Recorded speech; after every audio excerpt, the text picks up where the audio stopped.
Bab ke-19. Terserah dengan apa yang mau kau lakukan, tapi aku tak akan pernah mau menikah denganmu, tegas Abhian dengan ketus. Vira menaikkan satu kakinya di atas kaki yang lainnya. Tangannya terangkat untuk menopang dagunya yang runcing. Wajah cantiknya terlihat tenang namun menyimpan sejuta misteri yang susah ditebak. Aku jadi penasaran terhadap wanita yang menjadi kekasihmu sekarang. Apa dia benar-benar cantik melebihi diriku? Sepasang mata besar Vira menyipit sembari melihat ke arah Abhian. Kepercayaan diri penuh tampak di diri wanita itu. Aku bukan pria yang hanya mempertimbangkan seseorang dari kecantikannya saja.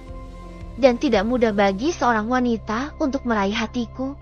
Jadi jangan terlalu percaya diri hanya karena kau merasa cantik, tukas Abhian. Makin menarik. Aku semakin menyukai dirimu. Abi.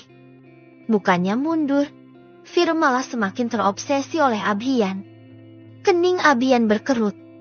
Dia tidak habis pikir kenapa ada wanita yang tidak tahu malu seperti Vira. Teruslah menghindar dariku. Dan aku pun akan terus mengejarmu hingga kau menjadi milikku. Vira tersenyum penuh arti. Ia bangkit dari duduknya. Oke. Hari ini sampai di sini saja. Tapi jangan harap bisa kabur dariku. Bi. Vira ingin mengecup pipi Abhian sebelum pergi, namun lelaki itu memalingkan wajahnya untuk menghindar. Hari ini kau menolakku, tapi suatu saat nanti, aku yakin kita akan tidur bersama dan kau akan takluk di bawah kakiku. Vira tersenyum tipis dengan tangan yang mengelus pipi Abhian dengan lembut. Tap tap tap. High heels yang dipakai Vira berketuk dengan lantai saat ia pergi dari ruangan Abhian. Senyum tipis tersungging di bibir gadis itu, entah apa yang ia rencanakan ke depannya. Abhian masih terpaku dengan mata yang menyipit. Ia merasa harus lebih berhati-hati dalam menghadapi Vira yang sangat ambisius tersebut. Bisa-bisanya ayahnya mengenal wanita seperti itu. Sally menatap lelaki yang dikenalkan oleh Jenny. Ternyata dia adalah Doni, teman sewaktu SMA mereka dulu. Bagaimana? Apa dia cocok? Tanya Jenny pada Sally. Maksudmu, aku dan dia harus? Itu sih terserah padamu. Sal, kalau kau ingin cepat-cepat dinikahi oleh Raditya, maka kau juga harus cepat hamil. Jenny mengangkat bahunya. Semua keputusan memang ada di tangan Sally. Tapi kenapa harus Doni? Dari mana juga Jenny menemukan pria itu? Sally, aku tidak menyangka bisa bertemu lagi denganmu di sini. Beruntung aku masih menyimpan nomor ponsel Jenny hingga kesempatan untuk bertemu denganmu kini terbuka lebar. Pria bernama Doni itu tersenyum senang. Sally melirik ke arah Jenny dengan tidak senang.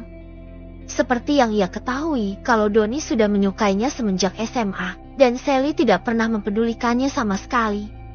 Sekarang bisa-bisanya Jenny malah merekomendasikan Doni untuk menanam benih di dalam rahimnya.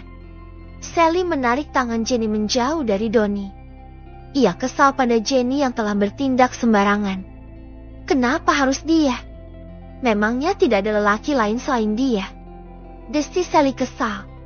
Ada pertimbangan lain ketika aku memilih dia. Selain dia lumayan tampan, dia juga sangat menyukaimu dari dulu dan kita bisa memanfaatkan dia untuk kepentinganmu. Kau mengerti maksudku kan? Jenny mencoba menjelaskan. Bukankah lebih baik kita mencari seseorang yang tidak kita kenal sekalian? Setelah memberinya uang urusan akan selesai. Sally tetap tidak setuju. Jenny sedikit terkejut mendengarnya. Ia tidak menyangka kalau Sally akan berpikir seperti itu. Tetapi ini menyangkut soal calon ayah dari anakmu. Kau tidak mau kan memilih pria sembarangan? Bagaimana kalau dia ternyata penyakitan? Dan menurunkan penyakit itu pada anakmu kelak? Ujar Jenny mengemukakan alasannya kenapa ia memilih Doni. Sally pun terdiam. Kata-kata Jenny ada benarnya juga. Mereka telah mengenal Doni cukup lama dan ia tahu betul kalau Doni adalah pria yang sehat. Sally mengembuskan napasnya ke udara. Tak ada pilihan lain selain menyetujui usulan Jenny. Mereka pun kembali ke tempat duduknya. Saat ini, mereka sedang berada di sebuah kafe langganan Sally dan Jenny. "Kau sudah tahu apa tugasmu, Don?" tanya Sally dengan lebih lembut dari sebelumnya. Donnie tersenyum dan mencondongkan dirinya ke depan dengan sebelah tangannya yang memegang segelas koktail. Sepasang netranya menatap Sally dengan begitu dalam. "Aku diberi kabar oleh Jenny kalau kau menginginkan seorang anak dariku." Seringai tipis mengiringi perkataan Donnie barusan. "Jangan keras-keras." Sally melebarkan kedua matanya dengan rahang yang mengeras. Ini adalah pembicaraan penting dan rahasia. Ia tidak mau kalau sampai didengar oleh orang lain. "Kau tenang saja, tidak akan ada orang yang mendengar pembicaraan kita." Donnie tahu dengan apa yang menjadi kekhawatiran Sally saat ini. Dengan jantung berdebar, Sally segera menentukan tempat dan waktu yang tepat untuk mereka mulai melakukan rencana. "Hotel Langit Biru, Senin depan. Tepat jam 10 pagi aku tunggu. Jangan sampai telat karena waktuku terbatas." Senin depan. Bolehlah, aku bisa bolos kerja dulu demi dirimu, Sally." Kini Donnie memilih untuk menyandarkan tubuhnya pada sofa, bersikap sesantai mungkin dan mulai mengenggak koktail di tangannya. "Aku akan mengurus semuanya. Kau tenang saja, Sal," timpal Jenny. Sebagai seorang sahabat, Jenny memang selalu bisa diandalkan dalam segala hal, termasuk dalam hal seperti ini. Sally merasa beruntung memiliki teman seperti Jenny. Waktu sudah menunjukkan pukul 9 malam. Dan Abhian belum juga keluar dari ruang kerjanya. Kamala sedikit cemas karena Abhian belum makan malam sejak tadi. Gadis itu pun memberanikan diri untuk mendatangi Abhian di ruang kerjanya. Terlihat pria itu sedang sibuk dengan beberapa berkas di mejanya. "Mas Abi, apa kau tidak lapar?" tanya Kamala dengan menutup pintu ruangan kerja Abhian. Pria itu mengangkat wajahnya. Terlihat senang karena Kamala datang dan begitu perhatian padanya. "Kamala, kemarilah." Abhian melambaikan tangan agar Kamala menghampiri dirinya. Kamala pun berjalan menghampiri Abhian di kursinya. Secara alami, Abhian menarik tubuh Kamala agar duduk di pangkuannya. "Ada apa?" tanya Kamala dengan gugup. Tidak biasanya Abhian bersikap manja padanya seperti itu. Abhian memeluk tubuh Kamala dari belakang. Kepalanya bersandar pada punggung wanita itu, sedangkan tangannya melingkar pada perut rata Kamala. "Kamala, apa kau mencintaiku?" tanya Abhian tiba-tiba. Wajah Kamala tersipu malu. Ia menjadi salah tingkah. Sepertinya pertanyaan itu sudah pernah aku jawab. "Apa kau lupa?" jawab Kamala dengan gugup. "Aku hanya ingin memastikannya lagi." Suara Abhian terdengar lembut dan sedikit parau. "Aku mencintaimu, Mas." Dengan gugup Kamala menyatakan perasaannya lagi pada Abhian.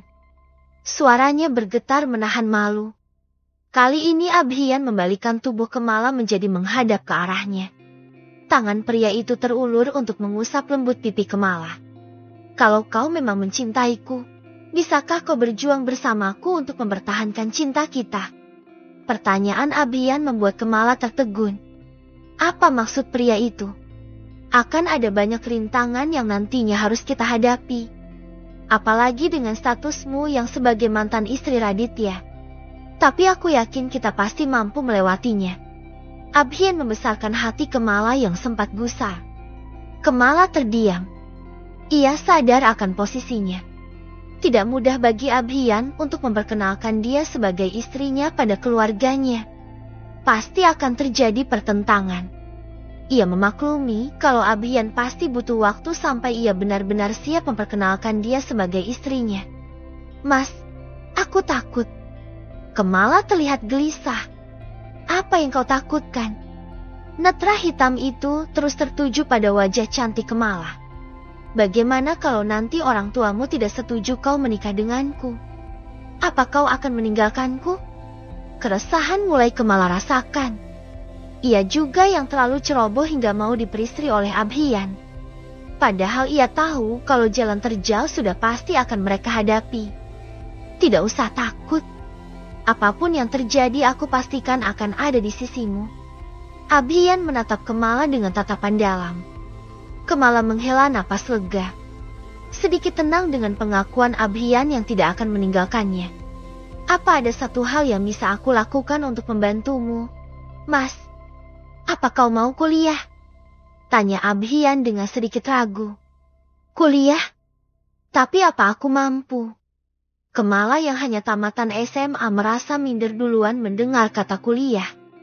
Semua orang pasti mampu. Hanya saja ada yang mau berusaha atau menyerah sebelum melakukannya. Aku yakin kau pasti mampu, Kamala. Kamala terdiam. Sebagai seorang perempuan, pendidikan juga penting sebagai faktor penunjang untuk membuat diri lebih bervalue. Dan dari dulu, ia memang sangat ingin kuliah. Tapi takdir malah membawanya menjadi istri Raditya. Istri yang diperlakukan layaknya seorang pembantu. Walaupun kau perempuan dan aku tidak akan pernah menuntutmu untuk bekerja, tetapi pendidikan itu sangat penting. Ini untuk dirimu juga, Kamala. Kau pasti mengerti maksudku. Abhiyan berkata dengan mimik serius. Aku mau, Mas. Aku memang sangat ingin kuliah dari dulu. Aku mau kuliah. Kamala kini terlihat antusias. Setidaknya dengan berkuliah, dia tak akan lagi dipandang hina oleh mereka yang membencinya. Abhiyan tersenyum senang mendengarnya. Selain itu, kau harus mengambil les kepribadian. Aku ingin kau benar-benar siap untuk menjadi istriku. Pendamping Abhiyan Pramudya Sudibyo, pewaris perusahaan Gemilang Corporation. Kau akan menjadi pendampingku kelak dan semuanya harus dipersiapkan sejak sekarang. Kamala tercenung mendengarnya. Ya, dia memang akan mendampingi Abhiyan.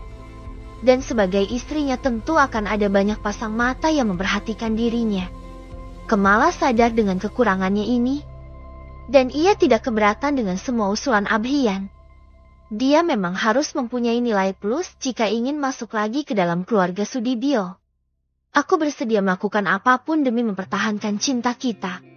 Kamala mengalungkan tangannya pada leher Abhiyan. Harus, wanita yang menjadi pendampingku harus pintar dalam segala hal. Akademis, rumah tangga, dan juga urusan ranjang. Abhiyan tersenyum nakal. Mas. Kamala membeliakan kedua matanya dengan manja. Ia mencubit hidung Abhiyan dengan gemas. Tapi kalau soal urusan ranjang sepertinya kau harus lebih banyak belajar lagi. Abhiyan memicingkan matanya. Memangnya harus dipelajari juga? Kamala tersipu. Kedua pipinya memerah seketika. Kalau soal itu, biar aku yang akan menjadi tutormu. Abhiyan menarik tengkuk Kamala dan mencium bibir kenyal itu dengan lembut. Kamala memejamkan matanya menikmati sentuhan lembut Abhiyan yang selalu memabukkan. Tangan Abhiyan bergerak turun dan menyelusup ke dalam rok yang dikenakan Kamala. Jangan di sini, Mas. Kamala menggeleng. Abhiyan menarik lagi tangannya. Lelaki itu tersenyum gemas. Aku akan makan dulu. Setelah itu baru bagian lainnya yang akan makan. Abhiyan tersenyum nakal dan kembali mencium bibir Kamala dengan lembut. Mas, biar aku siapkan dulu makanannya. Kamala mendorong dada bidang Abhiyan yang masih memeluknya. Setelah makan, tolong kau siapkan juga dirimu. Aku akan mengajarimu beberapa pose baru. Langkah Kamala terhenti. Jantungnya mendadak berdebah. Pipinya kembali merona mendengar kalimat dari mulut Abhiyan. Tanpa mengatakan apapun Kamala dengan cepat melangkah pergi dari hadapan Abhiyan yang masih tersenyum menatapnya. Bersambung.